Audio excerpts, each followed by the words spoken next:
Buenos días, retomamos el espacio Diálogos desde el Sur, desde la Casa de Santa Cruz, que representa el gobierno provincial en esta capital federal. Todavía no me acostumbro a decirle Ciudad Autónoma de Buenos Aires, para mí es la capital federal, pero bueno. Hoy entrevistamos a Mariano Fernández Ameguino, que es docente y que la verdad tiene un currículum bastante abultado. Algunas de las cosas que vamos a decirle, primero es buen día Mariano, ¿cómo estás? Buen día Inés, muchas gracias por la invitación, todo muy bien. Y trabaja con nosotros en alguno de los programas que es de UNESCO, que se llama José Martí por la Solidaridad Internacional, del cual nuestra gobernadora Alicia Kirchner es consejera.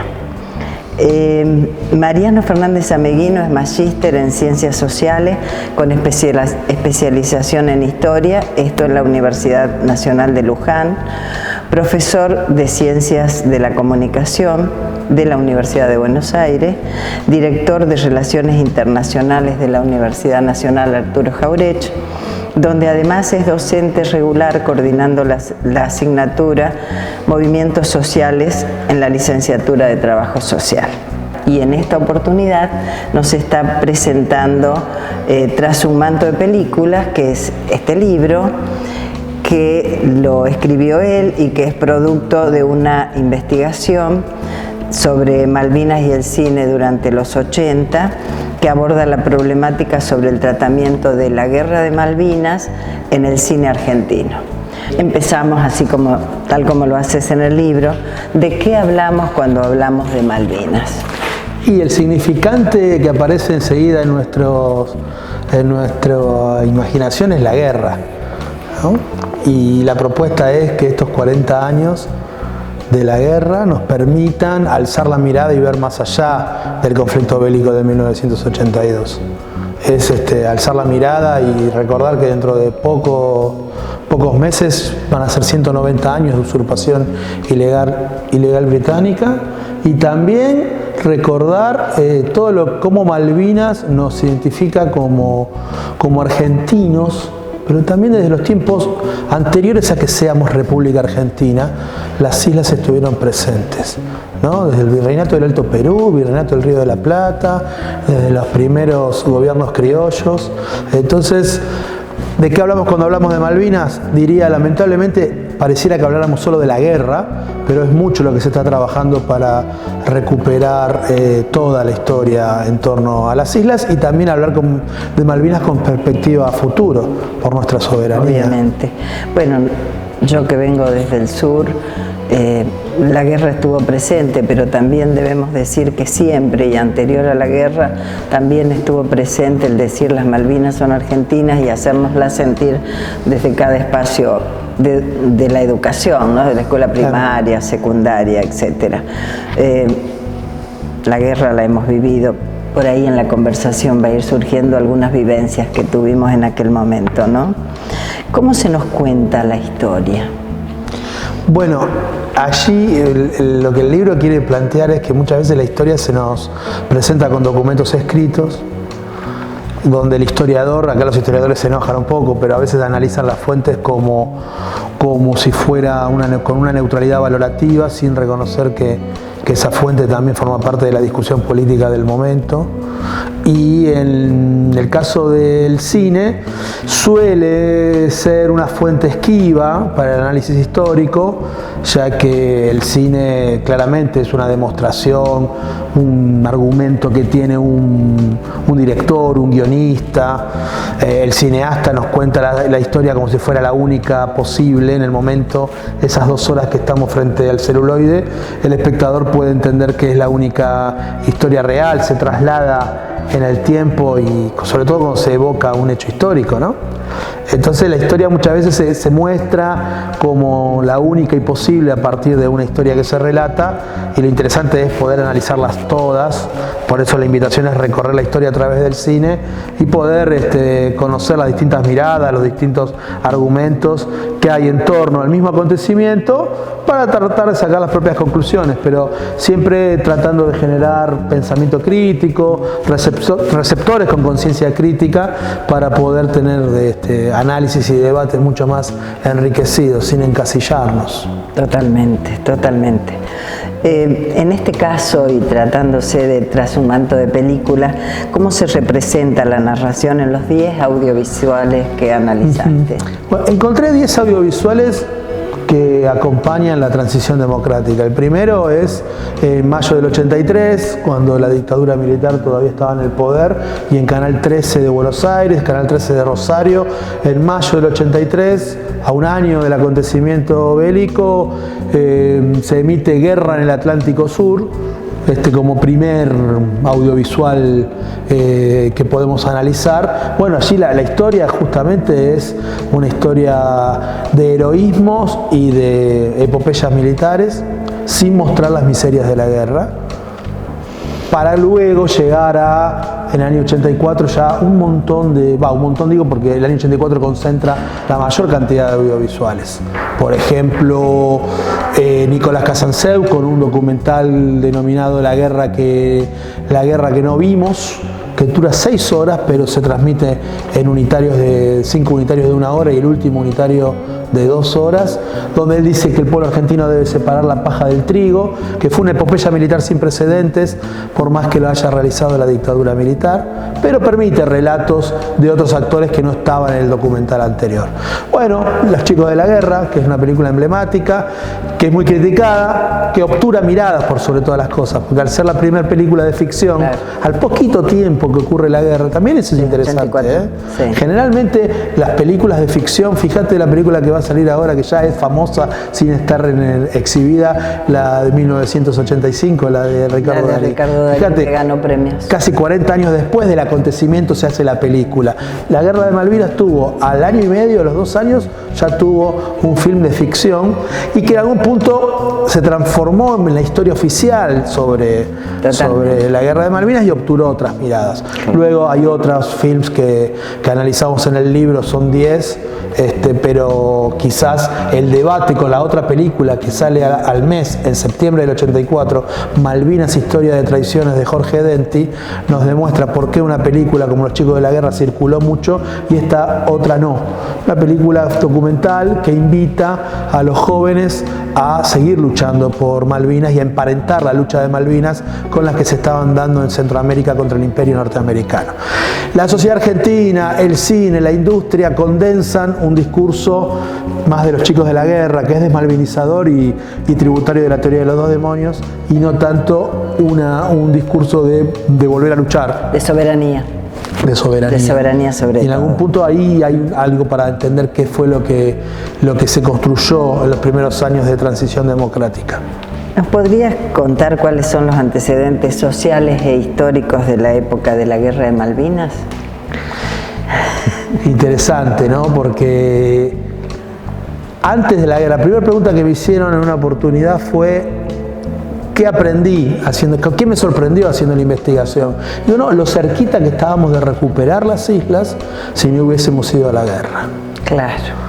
La resolución 2065 de Naciones Unidas, hay un documental de Raimundo Gleiser del año 66 que marca claramente cómo, como un fruto maduro, las islas iban a terminar en soberanía nacional, podían empezar a circular ambas monedas, los 2 idiomas oficiales, la enseñanza de español en las islas, la existencia. Como la habíamos tenido en algún momento. Sí, sí. Docentes que enseñaban castellano. En las islas estaba YPF, Gas del Estado, Correo Argentino, Líneas Aéreas del Estado. Un isleño venía a estudiar o a curarse de alguna enfermedad a nuestro continente, a Río Gallegos, a la ciudad de Buenos Aires, así como también con una carta blanca los argentinos podían trabajar o permanecer y vivir en las islas. Vos que sos hincha del cuadro que en la década del 60 ganaba tanto, hay en ese documental de Raimundo Gleiser. Y después sufrimos tanto. O sea que ese documental termina con un argentino viviendo en las islas que los domingos se iba hasta la costa con la radio a escuchar el Racing. Ese documental de 1966 de Raimundo Gleiser. Nos contaba hace poco, estuvo el embajador Guillermo Carmona por Santa Cruz en Río Gallegos en la Universidad Tecnológica, y el decano de la universidad Sebastián Puig nos contaba que había estudiado en un internado de un colegio de Tierra del Fuego, de Ushuaia, o de Río Grande, no sé bien, pero en alguna, y que había un malvinense compañero de ellos y que se sentía argentino. Digo, ¿cómo tenés razón, fuimos atrás con esta guerra, ¿no? Para terminar la pregunta, la respuesta sería recordar que la dictadura militar se encontraba en su desenlace, con el genocidio, con el desastre económico y desindustrialización, y la operación Rosario de recuperar las islas del desembarco y expulsar a las autoridades inglesas es visto también como una alternativa para permanecer en el poder, para tomar aire, para que pueblo y gobierno se unan ante un enemigo extranjero. Pero claro, era esta élite gobernante de facto dictatorial, muy amiga del imperio norteamericano e inglés, que nos venía a engañar diciendo que se iban a pelear con los ingleses. No se afectó ningún interés financiero británico durante el conflicto bélico, ni antes, ni durante, ni después, y la verdad que es parte del debate que nos debemos dar. Reivindicar una gesta, reivindicar el desembarco, reivindicar que dejó de flamear después de 149 años la bandera británica sobre las islas, pero no olvidar que haber llegado después a la guerra nos dejó muchos pasos atrás, por supuesto 649 compatriotas muertos y todos los compañeros que decidieron quitarse la vida a posteriori del conflicto por los traumas de posguerra, cuando en sí había en el terreno de las Naciones Unidas muchas negociaciones para recuperar la soberanía, ¿no? Bases científicas que se encontraban en las Islas Sandwich, por ejemplo, muchos acontecimientos poco conocidos que daban cuenta de que Argentina tenía muchas posibilidades de recuperar la soberanía plena del archipiélago. Y fuimos pasos atrás entonces, ¿no? Siglo XX y las Malvinas en la historia argentina. Vos lo describís bastante bien en el libro Tras un manto de película y me gustaría que lo comentes. Claro, hay un capítulo que el Tras un manto de película justamente es este juego de palabras entre la marcha de Malvinas y analizar el acontecimiento bélico desde las películas, ¿no? Pero hay un capítulo del libro que me dedico justamente a hablar de la Argentina filtrada por las islas. Como siempre, Malvinas estuvo en el corazón del sentimiento del pueblo argentino.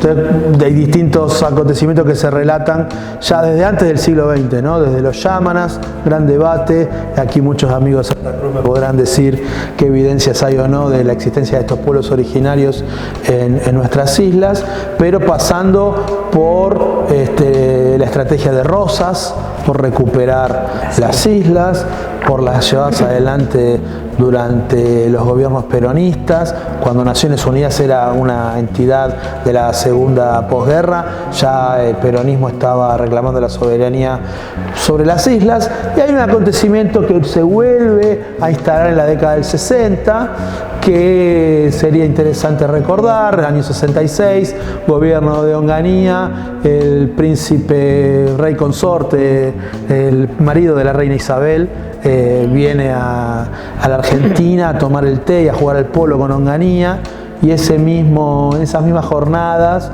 militantes como Dardo Cabo, Cristina Berrier, su compañera, y un conjunto de otros integrantes de su agrupación del peronismo toman un avión comercial de Aerolíneas Argentinas y lo aterrizan en las Islas Malvinas, ¿no? Enarbolando 7 banderas argentinas en el hipódromo de las islas, como un acontecimiento de los tantos que hay del pueblo argentino, demostrando que las islas son nuestras, que están cerca y que llegar a ellas es toda una cuestión de decisión política. Luego el capítulo, ahora estoy haciendo un poco de memoria, pero también luego del conflicto bélico tenemos lo que se llamó la desmalvinización. Totalmente. Que, como me enseñó un veterano, La malvinización está en el corazón del pueblo argentino, como el centro de la cebolla. Está llena de capas la cebolla, pero el corazón de la cebolla es la malvinización, y nuestra tarea es sacar esas capas de la cebolla desmalvinizadoras. Fíjate que Alfonsín, en todo su discurso del 10 de diciembre del 83, ni las menciona a las islas.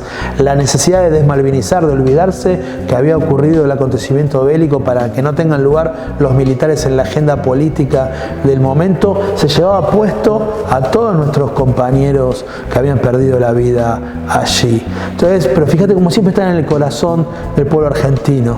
Por eso el gol del Diego a los ingleses no es solamente por hablar de una epopeya futbolera, es la revancha plebeya del pueblo argentino del año 86. Y así hay un montón de acontecimientos donde siempre, hoy por hoy, fíjate las marcas que tenemos en los colectivos. Vos recién hablabas de nuestra ciudad de Buenos Aires, capital federal. Todos los colectivos, los ómnibus de línea llevan la leyenda Las Malvinas son Argentinas. Y el mapita. Y viste todas las marcas que tenemos en nuestras rutas, el arte popular con sus grafitis, y estamos en la ciudad de Buenos Aires, en el sur, es maravillosamente hermoso. Entonces digo, un día un excombatiente británico me dijo que el día que terminaba de morirse el último veterano ya nadie más iba a hablar de Malvinas, como había pasado con las otras guerras. Claro, estaba hablando con un soldado imperial que estaba luchando contra el IRA, lo subieron a un barco y lo llevaron a Malvinas. Y yo le digo, no, qué equivocado que estaba aquí, más allá del último veterano, que todos algún día dejamos esta tierra, más allá del último veterano, que si algún día muere el último veterano, Malvinas continúa en la identidad del pueblo argentino, ¿no? La gran duda es de haber ocurrido... Está grabada a fuego. Está grabada a fuego, claro. De haber ocurrido la guerra, hoy estaríamos hablando de Malvinas. Bueno, de haber ocurrido la guerra, mi hipótesis es que las Malvinas, de no haber ocurrido la guerra, las Malvinas ya estarían en dominio de nuestra soberanía plena. Cuántos pasos atrás, ¿no? Recién mencionabas el 10 de diciembre del 83, cuando asume el primer presidente constitucional, Raúl Alfonsín. ¿Cómo menciona en sus discursos a las Malvinas? Me decías que no las menciona. Y eso es de tener en cuenta... Sí, ni en el discurso frente al Congreso, ni en el discurso frente al pueblo en el Cabildo. Tomé el trabajo de escuchar ambos discursos, porque el resto de los presidentes, de alguna forma u otra, cuando asumen, hacen alguna mención a las islas. En cambio, en el año 83 había una necesidad del tema dejarlo en el freezer. Quizás porque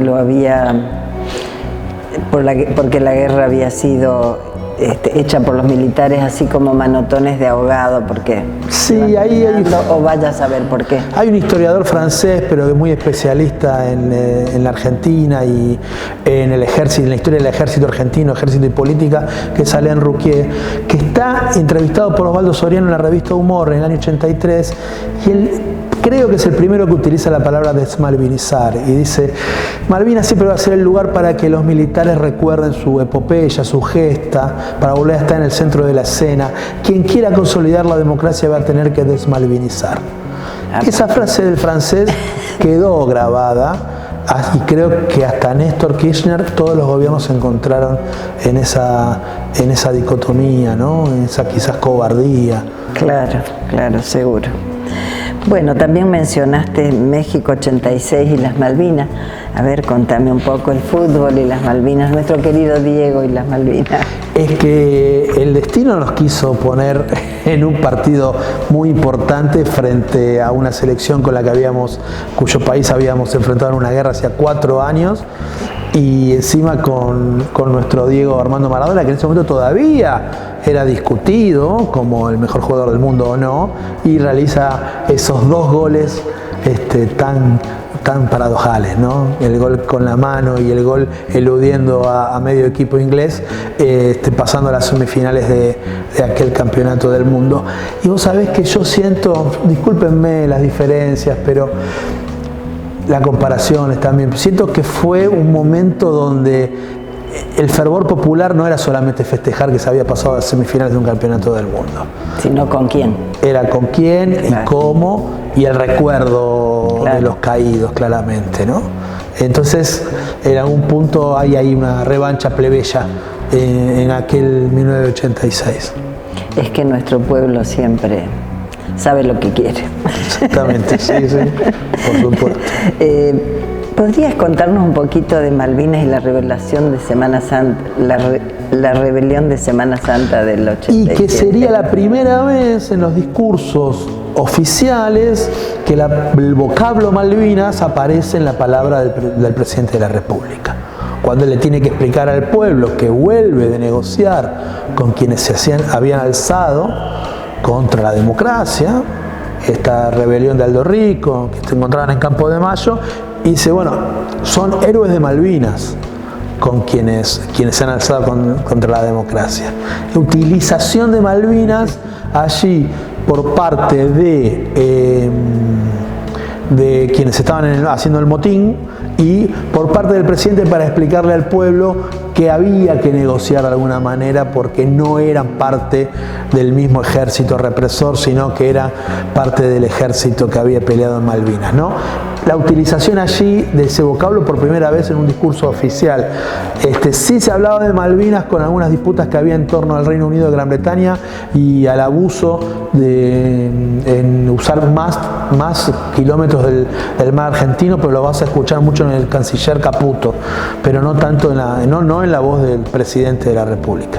Es la primera vez que la palabra Malvinas aparece en la boca de Alfonsín y era el momento que tenía que apaciguar todo el pueblo en la calle, solicitando justicia y nunca más, criticando el punto final y lo que después va a ser la obediencia debida, y él utilizando el vocablo Malvinas en esa oportunidad. Llamativo, sobre todo porque Alfonsín hizo su campaña electoral como el único político que no había ido a la asunción de Menéndez en el 82. Si bien hay testimonios de la campaña que hablan de un Alfonsín, perdón, no de la campaña, sino del año 82, que hablan de un Alfonsín que reivindica el accionar militar, pero él no fue como fue Favaloro, como fue Baldini, como fue Landricina, por ejemplo, a la asunción de Menéndez, ¿no? Y eso siempre a él le sirvió para tener en la campaña electoral del año 83 una ventaja sobre el resto. Y después el tema queda siempre ahí como obturado, yo digo frisado, ¿no? Así, sin que no se toque. Y lo vuelve a tocar en el año 87 con la rebelión de Semana Santa. Bien. Y contame cómo trata el tema de Malvinas el gobierno de Carlos Menem. Bueno, el libro termina en el año 90 por un corte histórico que tenemos que hacer porque en algún momento tiene que empezar y terminar. Entonces trabaja sobre las presencias de Viñones, de Alfonsín en la mayor parte y del primer año de Carlos Menem. Y es la política de seducción, ¿no? Es la idea de seducir a los isleños para que acepten ser de la República Argentina, ¿no? Que fue con la estrategia del canciller Di Tella, regalando ositos Winnie Pooh a los isleños y demás de una manera amigable y a la vez me parece poco criolla de hablar de soberanía. Pero el libro, como termina en los 90, termina con los acuerdos de Madrid.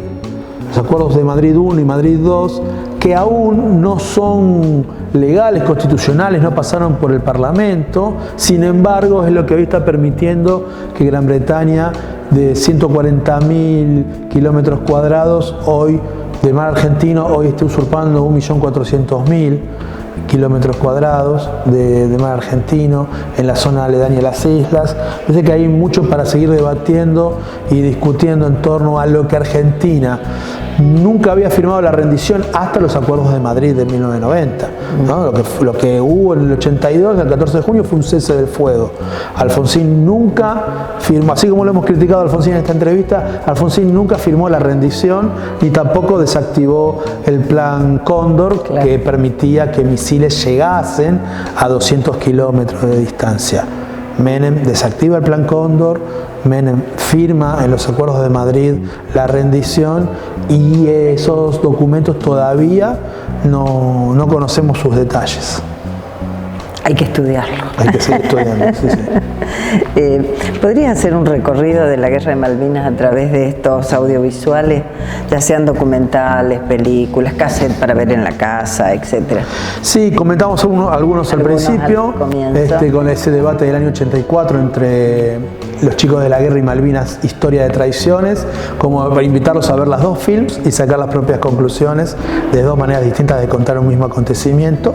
Pero luego están las miradas quizás más castrenses, como Malvinas Alerta Roja, de Eduardo Rotondo, o también analizar Archie.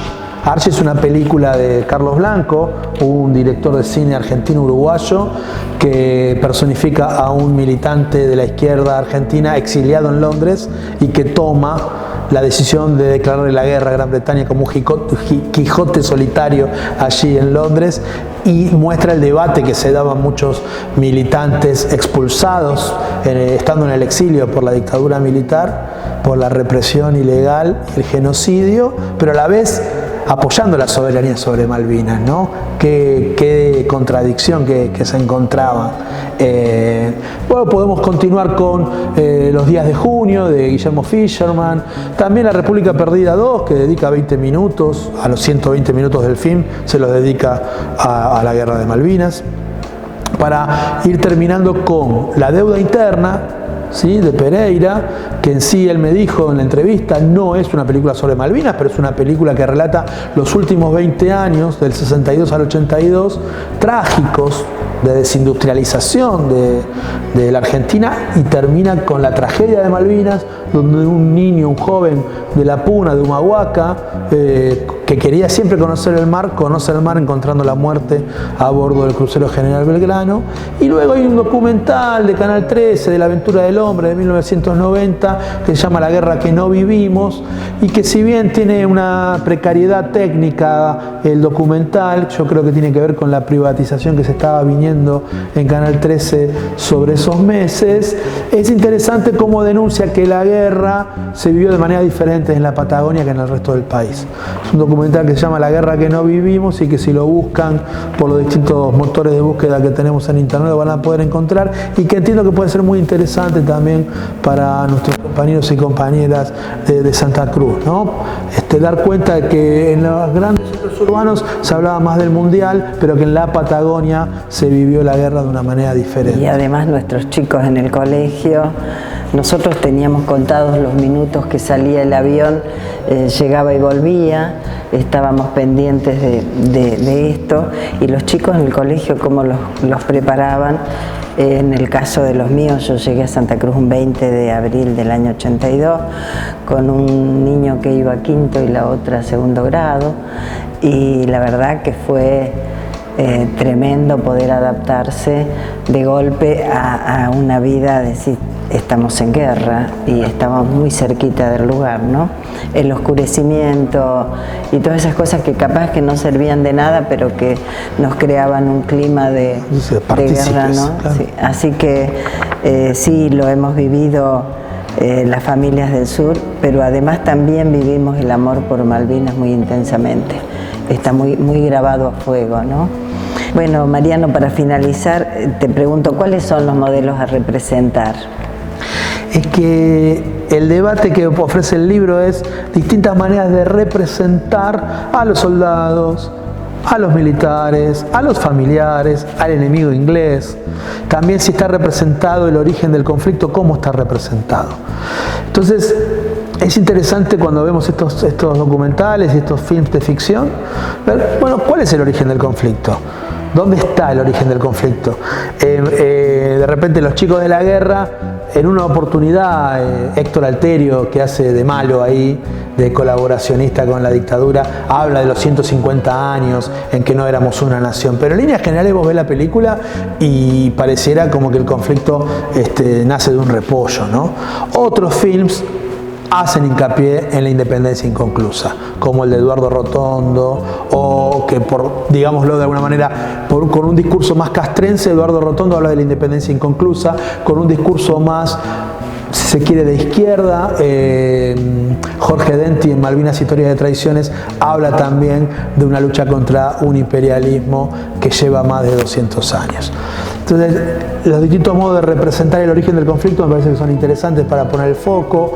¿Cómo están representados los militares? ¿Como dictadores y genocidas o como artífices de una gesta patriótica? Ese foco, verlo y analizar cuáles son las intenciones del director según el modelo de militar que está representando. Asimismo con nuestros soldados, ¿no?